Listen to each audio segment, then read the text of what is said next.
اب ہم periodic table اور پیریوڈک ٹیبل میں ایلیمنٹس کے بارے میں اچھا خاصا کچھ سمجھ چکے ہیں اور اب ہم مالیکیولز پر بات کرنے کے لیے تیار ہیں، یعنی انہیں ریپرزینٹ کرنے کے طریقوں پر، یعنی فارمولوں کی شکل میں، جس کے 3 طریقے ہیں۔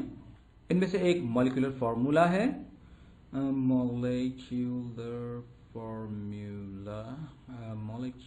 فارمولا، اور پھر ہمارے پاس ہے امپیریکل فارمولا، اسے میں الگ رنگ میں لکھ رہا ہوں، امپیریکل فارمولا۔ تو ان دونوں میں ڈفرنس پر بات کرنے سے پہلے میں ورڈ امپیریکل کی تھوڑی سی ہسٹری آپ کو بتا دوں۔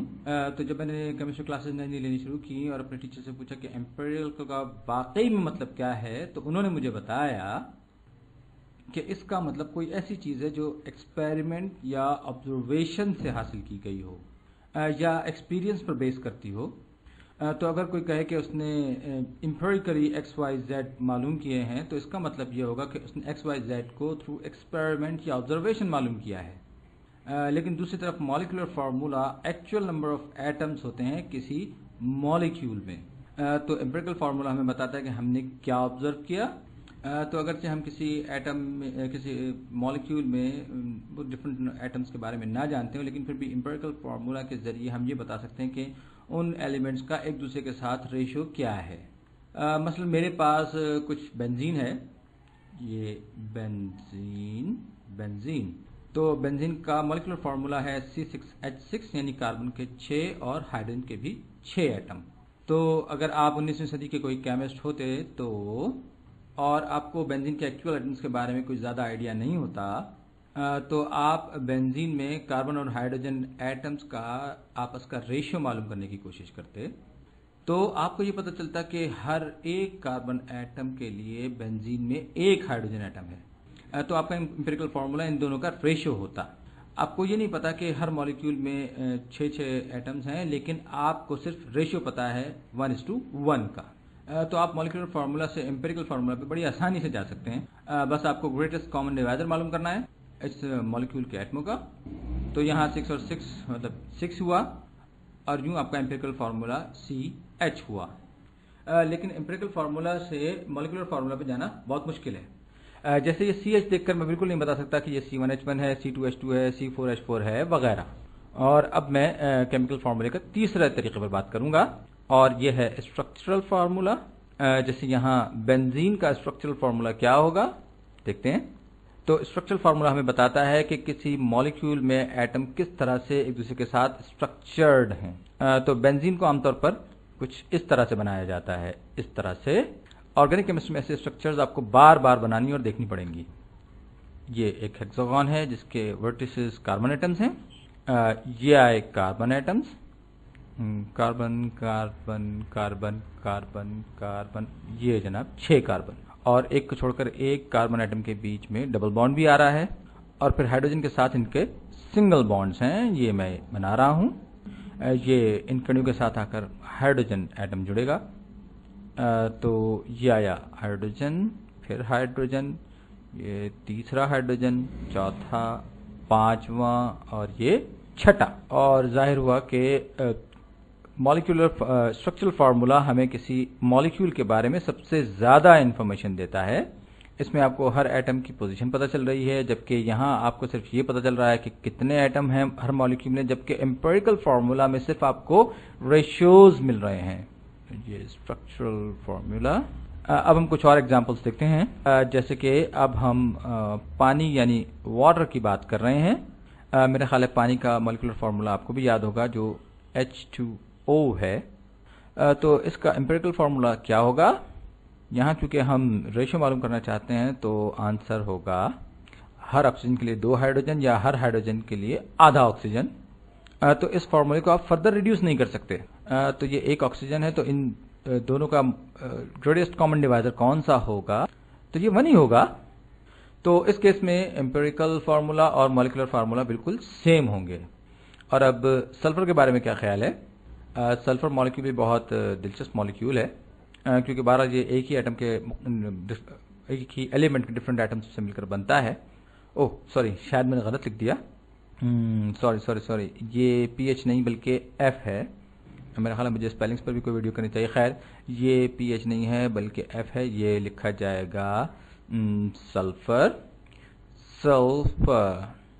تو اس کا مالیکولر فارمولا S8 ہے. یعنی اس کا مالیکول کسی آکٹاگون کی طرح سے نظر آئے گا. اس کی اسٹرکچر میں یہاں نہیں بنا رہا ہوں, آپ چاہیں تو آپ ویکیپیڈیا پہ یا کسی ویب سائٹ پر جا کے دیکھ سکتے ہیں. تو میں کہہ رہا تھا کہ مثلا اگر آپ کے پاس سلفر کا ایک بیگ بھرا ہوا ہو تو کیونکہ آپ کو مالیکولر سلفر کا فارمولا نہیں معلوم, تو آپ امپیریکل فارمولا کس طرح لکھیں گے؟ 8/8 سمپلی S. یعنی بیگ میں آپ کے پاس صرف سلفر ہے. ایک اور ایگزامپل جو ہم لے رہے ہیں وہ ہے گلوکوز کی. تو گلوکوز, تو اس کا مالیکولر فارمولا ہوگا یہ ہوگا C6H12O6. یعنی یہاں 6 کاربن ایٹمز کے لیے 12 ہائیڈروجن ایٹمز ہیں اور 6 آکسیجن. تو جب ہم اس فارمولا کو اس کے امپیریکل فارمولا میں ریڈیوس کریں گے تو ہمیں کیا ملے گا؟ یعنی ہم ان نمبرز کو 6 سے ڈیوائڈ کریں تو ہمیں ملے گا 1 کاربن, 2 ہائیڈروجن اور 1 آکسیجن. تو یہ ایک بڑے بیگ میں رکھی ہوئی گلوکوز کے کاربن, ہائیڈروجن اور آکسیجن ایٹمز کا آپس میں ریشو ہوگا. لیکن یہ والا فارمولا آپ کو ہر گلوکوز ایٹم میں نمبر آف ڈفرنٹ ایٹمز کے بارے میں بتا رہا ہے. اب ہم امپیریکل فارمولا اور مالیکولر فارمولا کو استعمال کرتے ہوئے یہ معلوم کرنے کی کوشش کریں گے کہ کسی مالیکول کی ماس کمپوزیشن کیا ہوتی ہے. لیکن سب سے پہلا سوال تو یہی ہے کہ آپ مالیکولر ماس معلوم کیسے کریں گے؟ یعنی مالیکولر ماس, یہ میں نے لکھا مالیکولر ماس, ٹھیک. تو مالیکولر ماس کا مطلب ہوگا جتنے بھی ایٹمز, جتنے بھی ان کے ایٹامک ماس یونٹ میں ہیں, ان کا ٹوٹل ماس کتنا ہے. جیسے کہ اگر ہم مالیکولر ماس معلوم کرنا چاہیں جیسے اس بنزین کا, تو ہم کیا کریں گے؟ یعنی یہ اس بنزین کے ایک مالیکول کا ماس کتنا ہوگا, یہ ہم کیسے معلوم کریں گے؟ تو آئیے دیکھتے ہیں. تو ہم اس مالیکول میں شامل ہر ایٹم کا ماس ایٹامک ماس یونٹ میں ایڈ کرتے چلے جائیں گے. تو یہ میں نے لکھا بنزین. اس میں آپ کے پاس 6 کاربن ہیں اور 6 ہی ہائیڈروجن ہیں. تو ہر کاربن کا ماس کتنا ہوگا؟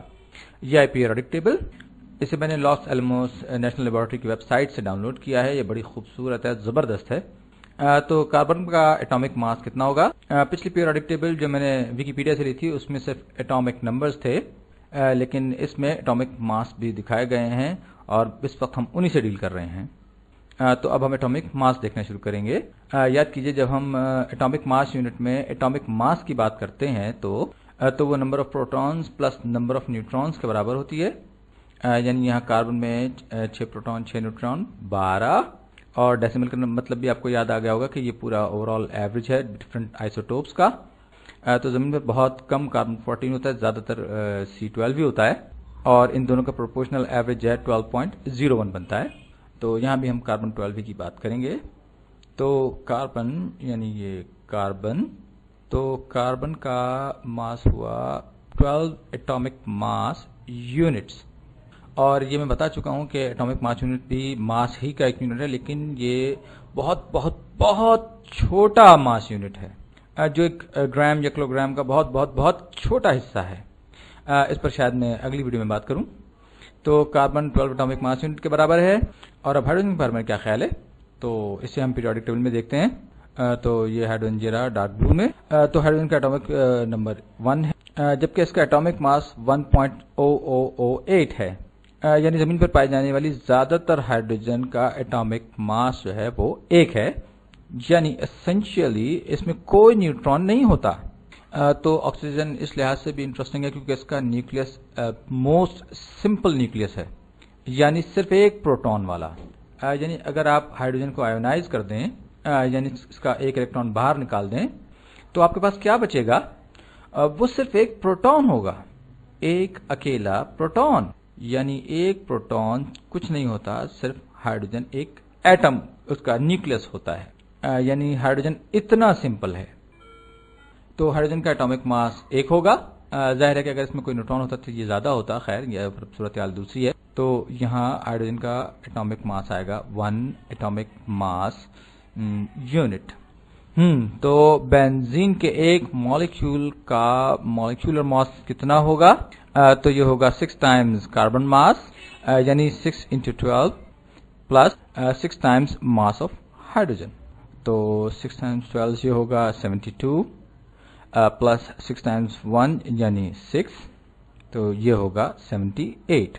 تو اگر کوئی یہ پوچھے کہ کتنے % بنزین کاربن پر مشتمل ہے تو آپ آسانی سے بتا سکتے ہیں کہ یہ کاربن ہے اور بنزین میں اس کا ماس 72 ایٹامک ماس یونٹس جتنا ہے.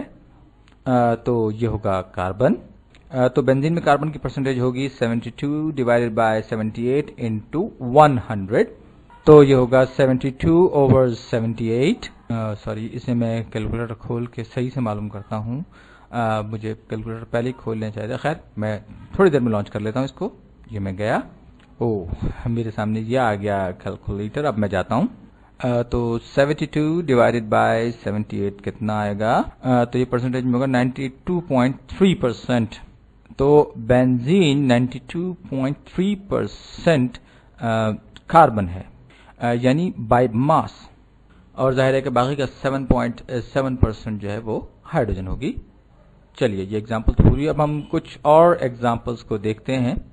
جیسے واٹر کے ایک مالیکیول کا ماس کتنا ہوگا؟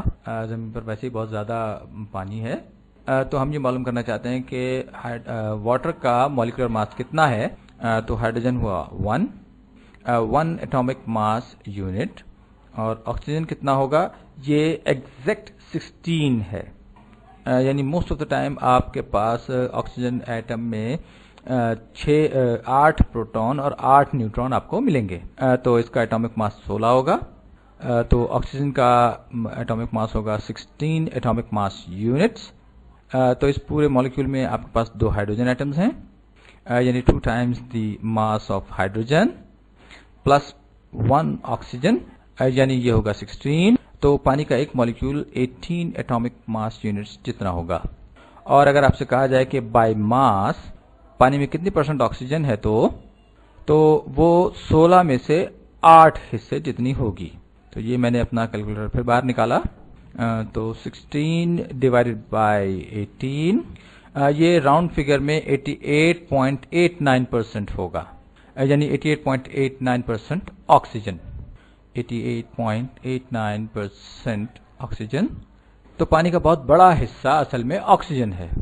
یہ بڑی دلچسپ بات ہے کہ یہاں آپ کے پاس 2 ہائیڈروجن ہیں، یعنی ہر ایک آکسیجن کے مقابلے میں 2 ہائیڈروجن، لیکن آکسیجن کی ماس اتنی زیادہ ہے، یعنی 16 ٹائمز زیادہ، کہ پھر بھی ہم پانی کے زیادہ حصے کو آکسیجن ہی قرار دیں گے. اب میری ویڈیو کا ٹائم بالکل فنش ہونے کے قریب آ رہا ہے، اور اگلی ویڈیو میں بات کروں گا مختلف اور ماس کمپوزیشنز کی. اور اب ایک چھوٹا سا سائیڈ نوٹ، پچھلی رات میں میٹلز کے بارے میں کچھ ریسرچ کر رہا تھا، تو مجھے یہ بات معلوم ہوئی کہ بعض میٹلز دوسروں کے مقابلے میں کیوں زیادہ کنڈکٹ کرتے ہیں اور کچھ کیوں کم کنڈکٹ کرتے ہیں.